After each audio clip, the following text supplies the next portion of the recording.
Banco ABC Brasil é um banco múltiplo especializado na concessão de crédito e serviços para empresa de médio a grande porte.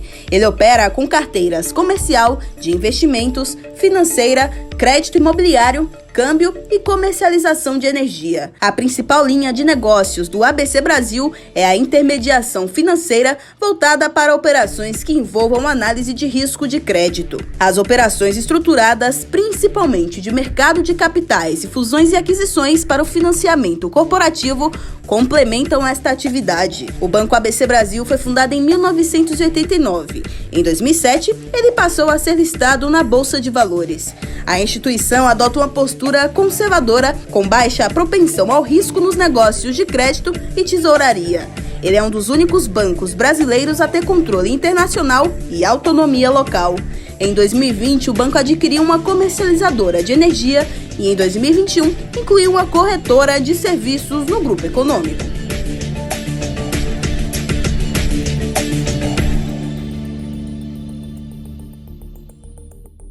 Olá, olá, boa tarde a todos e bem-vindos a mais um BMC Business. Hoje vamos falar de bancos e vamos falar com um dos bancos que se tornou também um dos queridinhos de muitos investidores, pessoas físicas que são acionistas desse banco e que aguardam todos os trimestres os resultados divulgados. Estamos falando do Banco ABC, banco que hoje está aqui conosco no closing, na persona de Ricardo Moura, diretor de RI M&A do Banco ABC, né? Ricardo, muito boa tarde e bem-vindo aqui no Business. É um prazer revê-lo.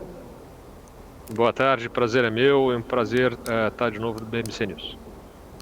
Ricardo, vamos falar então dos resultados do segundo trimestre deste ano. Primeiramente, vamos dar uma olhada nos números, né? Porque estou aqui com a demonstração de resultado. Tivemos um lucro líquido recorrente do banco no segundo trimestre do ano de 201,9 milhões de reais. No primeiro trimestre desse ano tinha sido de 190 milhões, ou seja, a alta foi de 6,2%. No mesmo trimestre do ano passado, o segundo trimestre de 2022, foi de 201,7 milhões de reais. Então, a alta na comparação anual foi de 0,1%. Antes da gente analisar todos os outros indicadores, os outros números, né, a margem financeira, as despesas de provisão, entre outras coisas. Primeiro comentário sobre esse resultado do lucro recorrente, líquido recorrente do Banco ABC. Como que a gente interpreta esses números no cenário que estamos vivenciando no Brasil e no mundo? Esse foi um trimestre que ele prova um pouco do modelo que nós temos tentado implementar para o banco, que é um modelo que ele tenta trazer mais diversificação e mais resiliência para o resultado.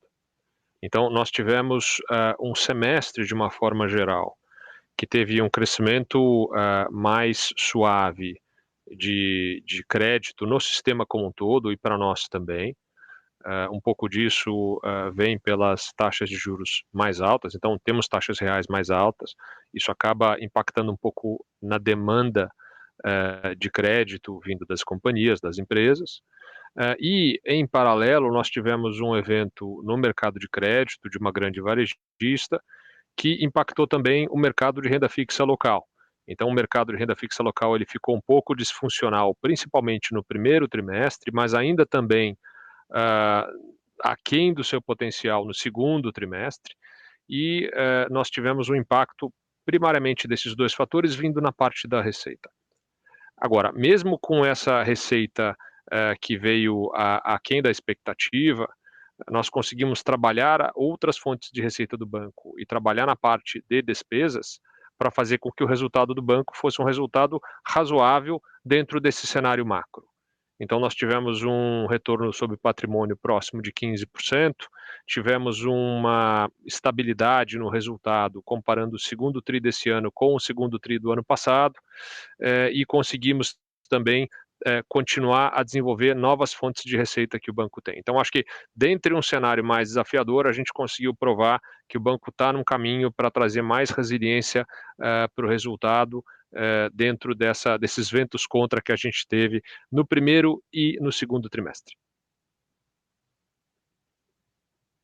Um cenário mais desafiador, né? Porque tem alguns números que são interessantes, que mostram que o banco está mais eficiente, mas alguns outros eu queria te ouvir para entender o que está acontecendo, principalmente no caso das provisões para dívidas duvidosas, né? Provisões em relação a possível inadimplência, elas diminuíram na comparação trimestral, mas elas aumentaram na comparação anual, né? Eu estou vendo aqui, deixa eu pegar aqui os números da demonstração, a gente teve uma despesa de provisão que teve uma redução de 32,4% na comparação trimestre contra trimestre, mas aumentou 75,7% na comparação anual.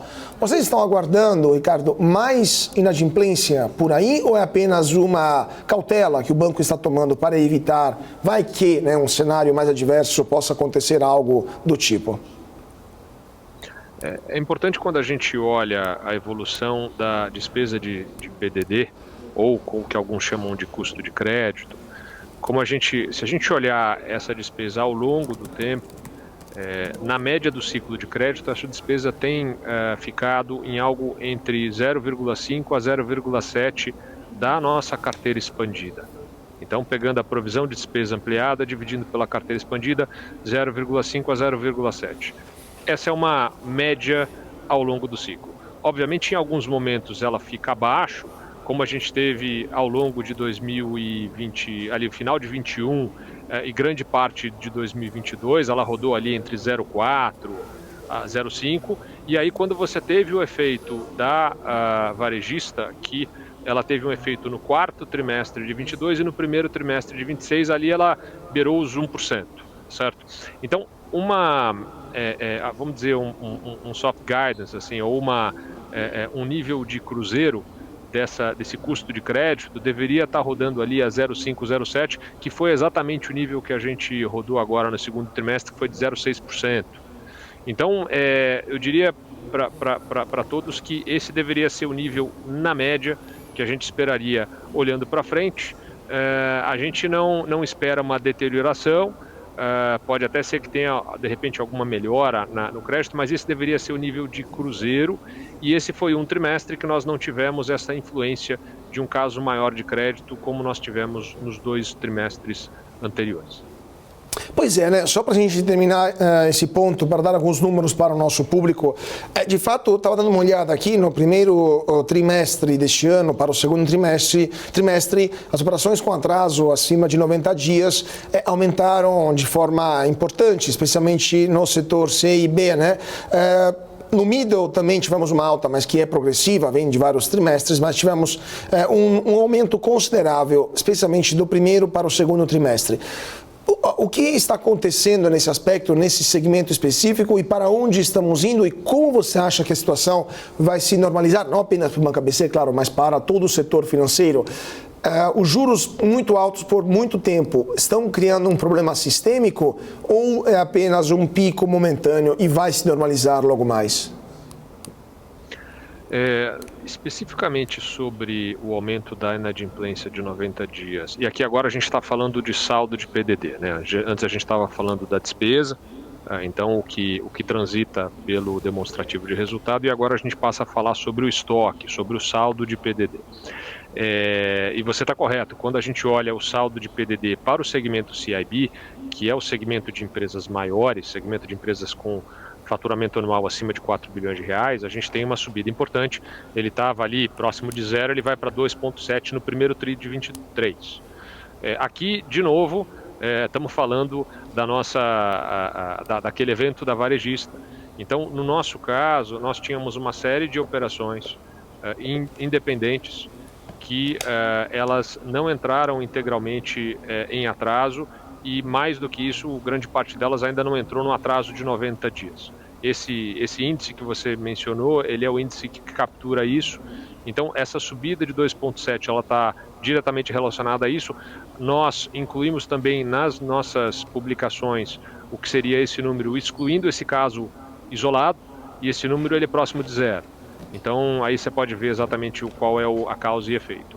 Olhando para frente, como nós temos com essa varejista operações que vão até agosto, este índice vai continuar subindo, até o final do ano. Então a operação vai vencer em agosto, ela vai entrar em 90 dias no último trimestre, então até o último trimestre deveríamos ver uma subida desse índice. Agora, qual que é dois grandes pontos importantes aqui? Primeiro, nós já provisionamos 70% de exposição para este caso específico. Então, embora você tenha um aumento do atraso, isso já está corretamente provisionado na nossa visão. E segundo, se nós olharmos esse segmento excluindo a varejista, o atraso é zero, ou próximo de zero. Então, estamos falando de um caso isolado que já está corretamente provisionado na nossa visão, e vocês podem notar ou confirmar esse provisionamento na hora que vocês olham o saldo de PDD, que também no primeiro trimestre desse ano e no segundo trimestre estão rodando acima de 11%. Então esse era um número que estava rodando ali próximo de 4,5%, 5% antes desse caso acontecer, e no momento em que a gente vai e provisiona isso em 70%, esse número já sobe, comprovando essa proteção que foi feita no balanço para esse caso específico. Nós não achamos que exista um problema sistêmico no mercado com a questão de crédito. Então, ao que tudo parece, a gente estava rodando a níveis de atraso historicamente muito baixos. Vocês podem ver tanto no custo de crédito, né, que é a despesa de PDD, quanto no saldo de atrasos, e nós entramos num momento de uma gradual normalização desses níveis mais próximos do que seria uma média histórica. A gente chegou nessa média histórica? Ainda não. Talvez a gente possa chegar, vai depender do banco, vai depender do momento. Agora, a expectativa é que com a redução da taxa de juros, você tenha um vento a favor adicional para ajudar as companhias no serviço da dívida, seja juros, seja principal. Então, nós não vemos um problema de atraso, pelo contrário, a gente acha que o sistema está bem protegido. Eu acho que podemos dizer que o maior impacto dessa taxa, vamos dizer, a níveis mais altos, provavelmente se deu no crescimento de carteira.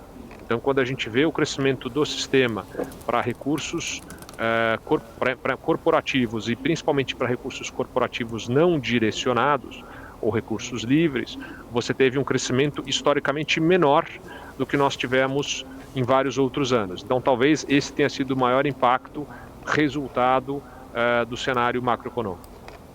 Perfeito. Agora, falando um pouco da questão das receitas, depois eu queria conversar com você também sobre as perspectivas para o banco para os próximos trimestres, né?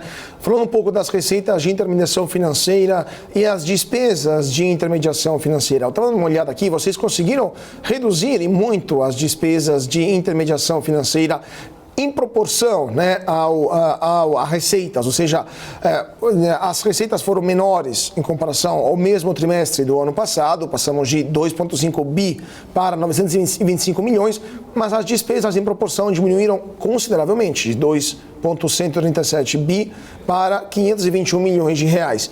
Como é que foi possível essa maior eficiência no segmento? Como é que vocês conseguiram obter esse resultado?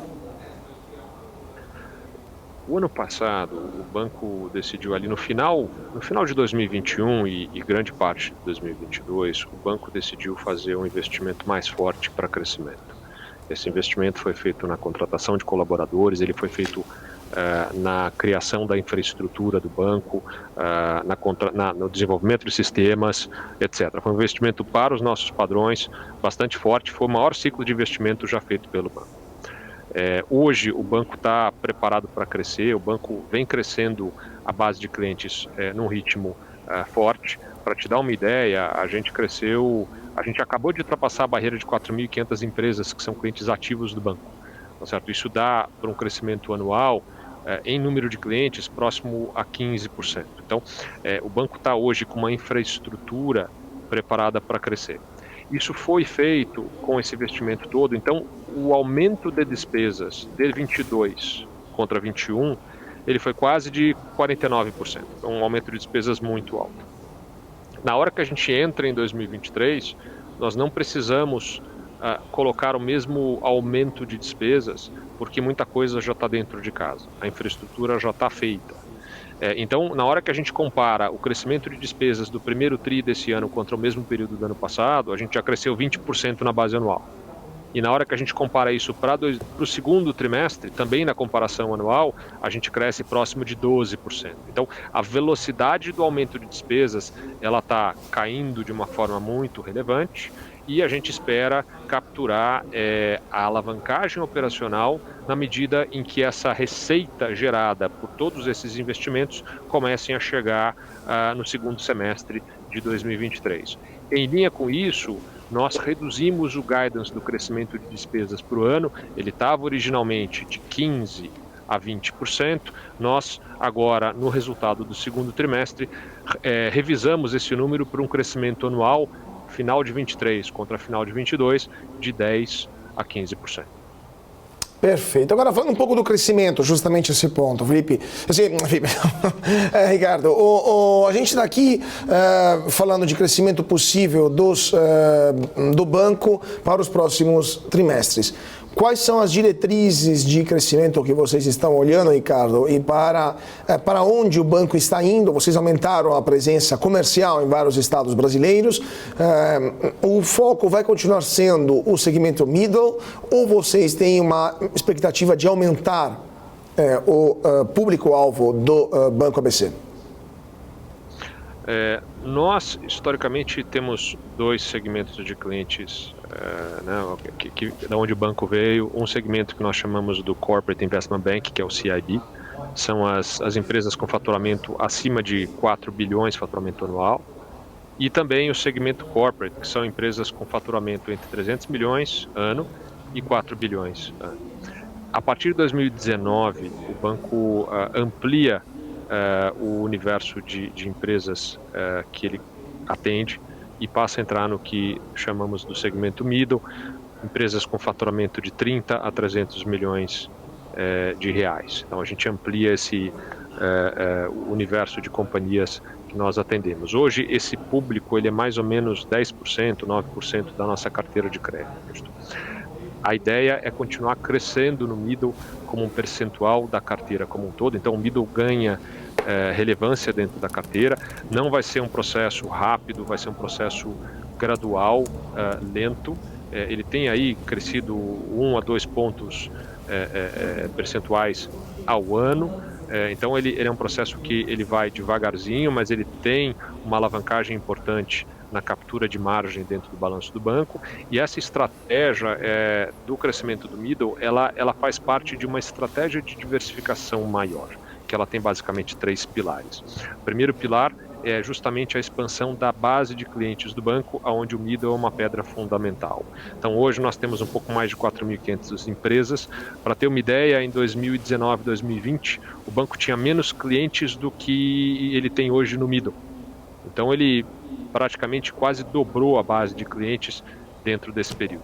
Então esse é o primeiro pilar, aumentar a base de clientes e servir não só o nosso cliente direto, mas o fornecedor do nosso cliente, o cliente do nosso cliente, o colaborador do nosso cliente. O segundo pilar é produtos.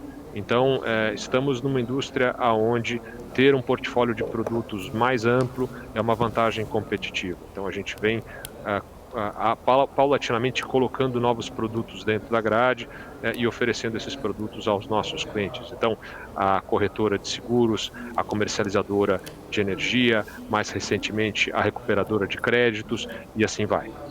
E por último, nós temos feito um esforço maior em canais, onde o nosso canal principal histórico é o nosso gerente de conta, o Relationship Manager, e aqui é trazer canais que se complementem a presença do gerente. Então, por exemplo, utilizar a figura do correspondente bancário numa iniciativa que nós temos chamada ABC Link, ou explorar parcerias com empresas que têm canais online, canais digitais, que têm uma fidelidade muito próxima a clientes e a gente pode trabalhar em parceria, oferecendo produtos financeiros que muitas vezes esses nossos parceiros não têm o interesse ou não conseguem ou não sabem oferecer. Então essa é a estratégia mais ampla, ela vem se, vamos dizer, o chassi dela é o mesmo desde 2019, você tem alguns ajustes finos ao longo do percurso, mas isso tem possibilitado ao banco conseguir reduzir a volatilidade de resultado e, ao mesmo tempo, aumentar o retorno estrutural que nós conseguimos colocar, que é um pouco do que a gente consegue ver já nesse trimestre. Claro, claro. Ricardo, só para terminar esse bloco, eu queria conversar com você sempre sobre a questão do crescimento do projeto agro do banco, né? Como você estava falando agora, dessa célula que foi lançada, dedicada ao agronegócio, e tem uma força comercial própria, vai expandir, você estava falando agora, né, também a presença no segmento, em novos segmentos. Quanto que isso vai impactar na previsão de vocês, no resultado no banco, no médio e no longo prazo, considerando que o agro cada vez mais é o motor econômico do Brasil, e como que o Plano Safra se encaixa nesse projeto agro do Banco ABC? Porque o Plano Safra cada vez mais também aumenta os recursos que o governo disponibiliza para os agricultores. Como que o Banco ABC se encaixa nesse quadro? Perfeito. O agronegócio é um segmento que a gente, como indústria, né, como setor, é um setor que a gente gosta muito. Não é à toa que ele é o maior setor dentro da nossa exposição. Então, ele tem hoje quase 23% da nossa carteira de crédito expandida, ela vem do agronegócio. Obviamente que o agronegócio são vários universos, então você tem, por exemplo, cadeia de grãos com soja, milho, etc. Você tem açúcar e álcool, você tem a parte toda de agricultura e pecuária, você tem a parte de insumos. Então você tem vários subsegmentos dentro de um setor macro maior. Essa iniciativa que nós fizemos é você trazer profissionais de vários segmentos dentro do banco para formar uma célula multidisciplinar que ela consegue trabalhar melhor as necessidades do setor. É um setor que tem necessidades bastante específicas e nós acreditamos que você pegar e criar uma célula que consegue atacar essas necessidades, esses problemas de uma forma única, seria uma melhor oferta para os nossos clientes. Então, a ideia da criação dessa célula foi muito nesse sentido. Nós vemos uma oportunidade ainda pouco explorada por nós, mesmo sendo um segmento bastante relevante historicamente para o banco, e que tem um potencial para gerar mais negócios e atender melhor os clientes. Isso inclui não só ofertar novos produtos, mas também entrar em segmentos onde o agro nós tínhamos uma presença menor. A nossa presença no agro ela estava mais voltada para clientes um pouco maiores. A gente acredita que existe um potencial, no nosso caso, de aumentar o atendimento no cliente médio dentro da nossa carteira. E aí ter uma força dedicada para isso facilita muito e a gente atende o cliente de uma forma melhor. Na sua pergunta sobre o Plano Safra, o Plano Safra é onde você tem as subvenções e você tem linhas especificamente dedicadas para o agronegócio. A gente, de alguma forma, a gente utiliza essas linhas. Agora, muito da nossa operação está voltada não só no agro, mas em outras. Você tem linhas direcionadas com usos específicos do dinheiro, seja no agro, seja na parte imobiliária, e você tem recursos livres. E aí esses recursos podem ser utilizados para qualquer segmento, inclusive para o agro, inclusive para o imobiliário. A nossa presença ela é mais tradicionalmente voltada para recursos livres. A gente obviamente usa em alguma medida o Plano Safra, mas nós não dependemos do Plano Safra para oferecer linhas para os nossos clientes. Então o Plano Safra ele vem em adição. Hoje é uma parte menor do que a gente atua, mas independente disso a gente vê o agro como um motor da economia brasileira, aí, com mais de 25% de contribuição para o PIB, e ainda tem, na nossa visão, muito espaço para crescer, e por isso que a gente criou essa célula dedicada ao setor. Perfeito. Ricardo, vamos dar um rápido intervalo, já voltamos a falar dos resultados e das perspectivas do Banco ABC com Ricardo Moura, diretor de RI do banco. 2 minutinhos então e já voltamos, não saia daí.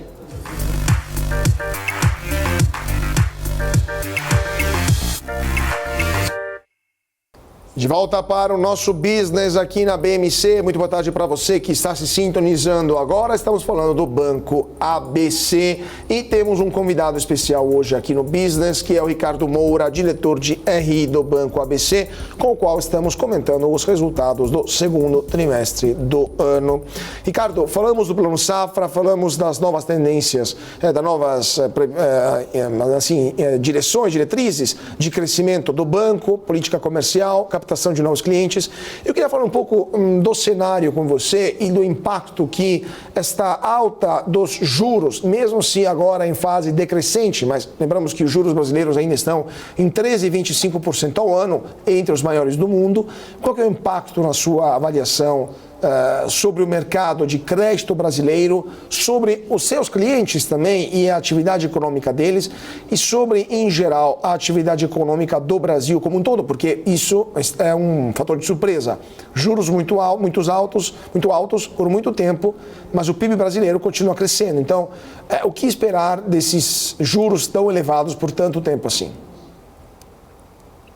Para a nossa operação, o juros ele tem efeitos distintos dependendo aonde você olha no DRE e no balanço. Então, começando pela linha do PL/CDI. O que é a linha do PL/CDI? Ela basicamente é uma das linhas da margem financeira que nós temos. Você tem basicamente o balanço do banco, é um balanço onde os ativos eles são pós-fixados, são indexados primariamente ao CDI. E aí, por consequência, o passivo também é primariamente indexado ao CDI. Então, o ativo e o passivo do banco, grande parte deles, a esmagadora parte deles, está casada.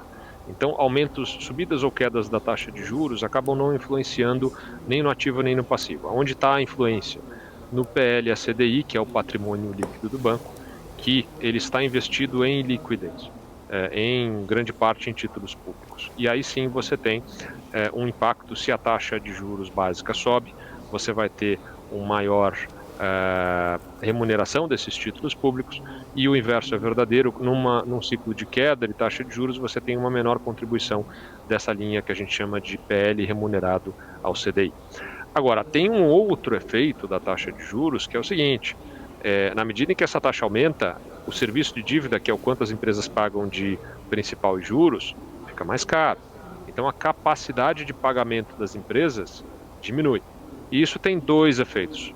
Primeiro aquela empresa que pegou uma dívida, na média, vai ter mais dificuldade de pagar, o que traz um pouco de pressão para a linha de despesa de PDD. Então você tem uma tendência de aumento de atraso. A gente viu um pouco desse aumento de atraso nos últimos trimestres. Obviamente a gente estava vindo de níveis muito baixos, mas sem dúvida essa subida de juros ela contribuiu para um aumento de atraso de uma forma lenta e gradual, mas para a indústria como um todo você teve alguma contribuição. No momento em que você entra num ciclo de afrouxamento monetário, existe uma tendência para que essa pressão que poderia levar esse atraso para cima, ela começa a arrefecer. Nós não vimos isso ainda de maneira importante, mas a expectativa é que a gente passe a ver esse efeito ao longo dos próximos trimestres, na medida em que essa taxa básica comece ou continue na expectativa de queda. Você tem um segundo efeito, que na medida em que essa taxa de juros básica cai, as empresas começam a ter mais negócio, demandar mais linhas de capital de giro, mais linhas de investimento, e isso aumenta a demanda por crédito. Aumentando a demanda por crédito, você deveria ter um crescimento de créditos no sistema, o que ajuda todas as empresas e o que acaba trazendo o crescimento dessa carteira de crédito para níveis mais elevados. Nós vimos no primeiro semestre desse ano um crescimento muito baixo de carteira de crédito do sistema como um todo. A gente acompanha, por exemplo, números do Banco Central, onde você tem esse crescimento ano contra ano, ele está por volta, para recursos livres de empresas, ele está ali por volta de 2% ano contra ano. Esse número, historicamente, é um número bastante baixo. Então, na medida em que a gente vê uma taxa básica gradualmente reduzindo, isso deveria refletir numa maior demanda por crédito, o que faria também que nós tivéssemos mais oportunidades de negócios. Então, na hora que a gente vê uma entrada no ciclo onde a gente está, De um lado, você tem uma menor contribuição dessa linha de PL a CDI, do outro, os outros efeitos com atrasos, com menor pressão de subida e uma maior demanda por crédito, como nós vimos em outros ciclos. Então, são essas forças que vão influenciar no resultado do banco como um reflexo da mudança do ciclo de juros. Agora, Ricardo, falando agora de mudanças no banco, da carteira do banco também, né? Eu estava dando uma olhada agora enquanto eu estava conversando sobre a carteira expandida, né, do banco por setores. É interessante notar como vocês têm uma forte presença no setor agro, a gente já falou sobre isso, mas também no setor de serviços e da energia, né? É interessante, 8% da carteira expandida do banco é do setor de geração de energia. Aproveito para te perguntar sobre esse segmento, como que o banco está olhando para o segmento de energia. Na verdade, 12,7% da carteira do banco é do setor de energia, 8% disso da carteira é de geração, 3,1% comercialização e 1,7% de transmissão. Como é que o banco olha para o setor de energia no Brasil? É um segmento que vale a pena analisar para eventuais diretrizes, né, de crescimento, ou é algo que vocês acham que não tem uma grande mudança que poderia acontecer em breve para aumentar a rentabilidade ou deixá-lo mais interessante? Como que o banco olha para o setor de energia no âmbito da carteira própria? É interessante notar que a nossa carteira, né, nós por sermos um banco de nicho, nós temos um pouco mais de flexibilidade para ajustar a carteira a exposições setoriais que a gente acredita que sejam mais resilientes ao longo do ciclo. Se nós tivéssemos 10 vezes o nosso tamanho, muito provavelmente a cara dessa carteira seria mais próxima à quebra, né, à divisão da economia real. Então, essa carteira nossa, ela não é uma coincidência que ela é assim. Então, a diversificação que a gente prima muito por diversificação, seja de macro setores, seja de subsetores e seja de nomes específicos. Então, muitas vezes a gente deixa passar uma oportunidade porque a gente acha que uma exposição está em excesso daquilo que a gente deveria ter dentro do nosso portfólio. E aí, quando a gente olha os setores que são mais resilientes ao longo dos ciclos de crédito, dois setores eles chamam muita atenção para nós. Um é o agro, e outro é o setor de infraestrutura de uma forma mais ampla, e dentro desse setor de infraestrutura você tem o setor de energia. Então, a energia é um setor que a gente vê uma transformação no Brasil, principalmente com a energia renovável, e grande parte dessa geração que você, desse subsetor de geração que você mencionou, ele está relacionado à energia renovável. A gente vê um setor que já cresceu muito, e o Brasil ele é reconhecido mundialmente hoje como um país que tem uma matriz mais limpa, mas a gente vê ainda que tem uma revolução acontecendo. A parte eólica ela já está mais desenvolvida, a parte solar agora ela está ganhando forma, né, tomando relevância, e a gente vê isso como um setor estrutural para o desenvolvimento do Brasil e um setor que tem uma resiliência bastante grande ao longo dos ciclos de crédito. É um setor que a gente gosta bastante. E aí, outros setores emergentes que a gente vê como ondas de investimento, por exemplo, é o setor de saneamento. Então, o Brasil ainda tem deficiências enormes de saneamento básico. Você teve recentemente movimentos para tentar trazer o capital privado de forma mais relevante para o setor de saneamento, e nós temos participado do financiamento desse setor, muito na parte de CAPEX. Então você tem investimentos bastante significativos de várias empresas do setor que a gente acredita que tem um efeito multiplicador, tanto para efeitos econômicos quanto para efeito do bem-estar da população. Então, são setores como esse que a gente vê grande potencial e que a gente acredita muito. Pois é, né? E outra coisa também, pegando esse gancho da questão infraestrutural, é interessante como vocês têm na carteira uma pequena porcentagem, só 5,9% no setor de construção civil e incorporadoras. Alguma razão específica para isso? Vocês acreditam que o setor ainda está fragilizado? Teremos uma redução na atividade econômica por causa dos juros muito altos no setor de construção civil? Ou tem alguma outra razão porque ele é tão pequeno na carteira de vocês? O setor de construção civil, na nossa visão, ele é muito díspare. Ele depende muito de praças que você olha. Então a praça X pode ser muito diferente da praça Y, mesmo você falando uma construção civil residencial ou comercial, mesmo você comparando segmentos iguais, a praça faz muita diferença no final, na exposição que você toma para aquele financiamento específico. Então a gente acaba concentrando a nossa presença em praças que a gente tem mais conhecimento, mais expertise e que a gente acredita que performam bem em momentos de baixa do setor. E como todo setor capital intensivo, esse é um setor diretamente ligado à taxa de juros, é um setor, dependendo se você falar mais na parte da entrada, na parte de base, mais ligado a linhas específicas, linhas direcionadas, voltadas para o setor imobiliário, e isso também tem uma sazonalidade intrínseca.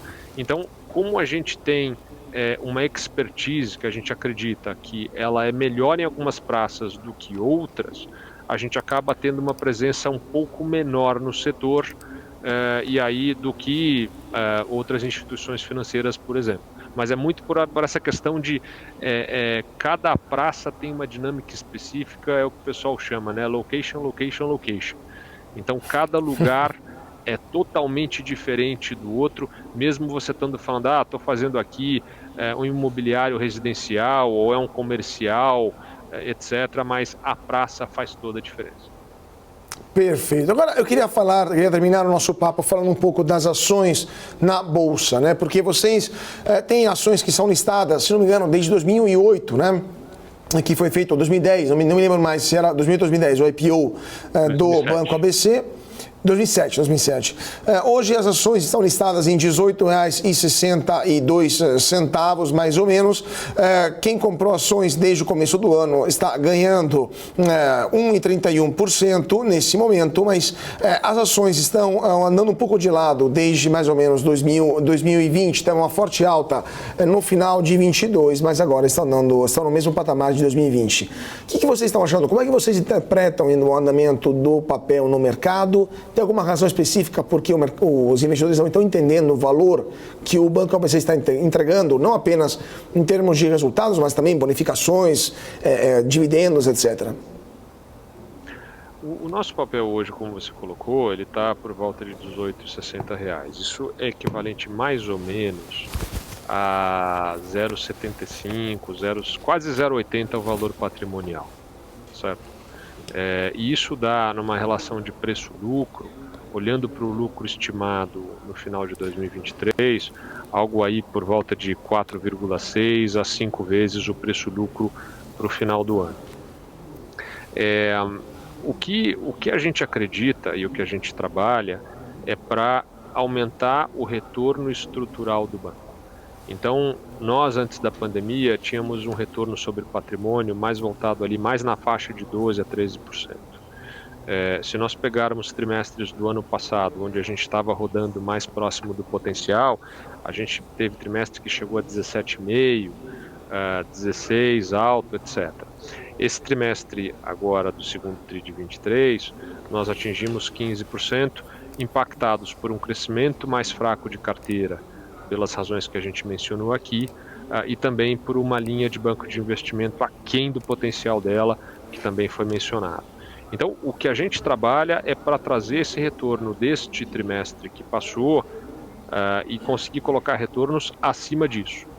Nós acreditamos que retornos acima de 15% sejam retornos que, quando comparados com o custo de capital, e aí depende de cada investidor entender qual é o custo de capital ou o risco que ele atribui para esse ativo, comece a ser um retorno interessante.